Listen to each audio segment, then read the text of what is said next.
women and perfectionism, how women really need to feel sexy in order to have sex, and a lot of desire and passion is around the woman feeling sexy. And that's at odds with perfectionism because the woman has a voice in her head that's always critical of herself. And I think this is a high-performing audience, and a lot of women here are trying to be the perfect employee, the perfect mother, the perfect spouse. Can you speak a little bit about femininity and desire and perfectionism? Wow. But I'm going to rephrase this a little bit. I'm going to say that being self-critical is one of the most effective tools of a consumer society.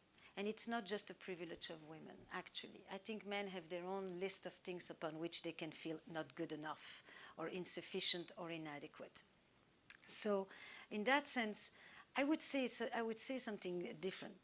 I think, and I think that that's probably, you need to tell me what you think about this, because we've actually not talked about this one.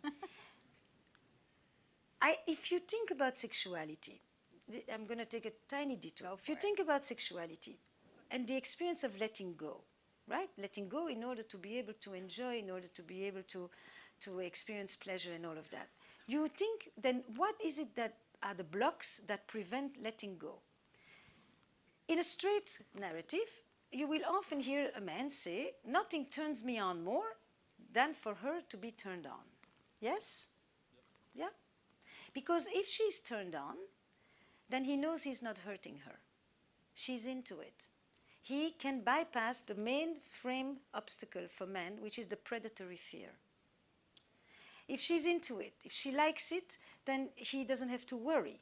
This is actually what he gets on screen. The woman on screen always likes it, never has a headache, always says me too, always says more, more, more, and he doesn't have to feel neither inadequate, nor afraid of rejection, nor worried if she likes it, which are the three most important internal experiences for men, psychologically, sexually.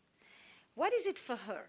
And this, why do I say it, the predatory fear? Because I think that the obstacle in sexuality is the opposite of the social role.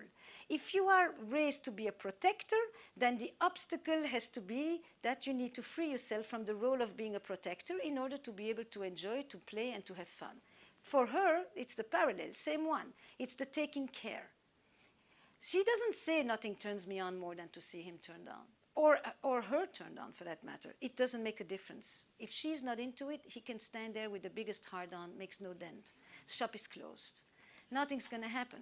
What turns her on is to be the turn-on. And that's the big secret of female sexuality, is that it is massively narcissistic. It's the opposite of the caring for others, of feeling responsible for others. If she can think about herself, then she can be into it. And in order to think about herself, she then needs to like herself. Hence, she can't be in a critical voice. That's the perfection piece. If she starts to think about everything about her that is not good enough, that she doesn't like, she will shut herself off. Before you ask a woman if she will make love to a man or to another woman, ask a woman if she would make love to herself. If she doesn't want to make love to herself, she won't let anybody else do it either. And that's where the perfection piece comes in. That voice is harder for her to extinguish because it is more self-reflexive than it is for him. And I think that between two guys, the predatory fear is not present in that same way. You have a level of freedom because of that. You're not busy making sure is the other person okay. They kind of know it when they are and when they're not. Yeah. Not because they're excited, just physiologically, not because of dick. Just you have the communication is because she also, you know, she spent so many thousands of years making sure that she doesn't let it be known that she likes it, because if she likes it, she's going to be slut-shamed, whatever the language was for that before. So she has to wrap it in 5 layers of relatedness to make it clear that she likes it. So she doesn't know what she likes. So all she ends up saying is what she doesn't like. That she knows very well. Oh, the whole thing. That was great.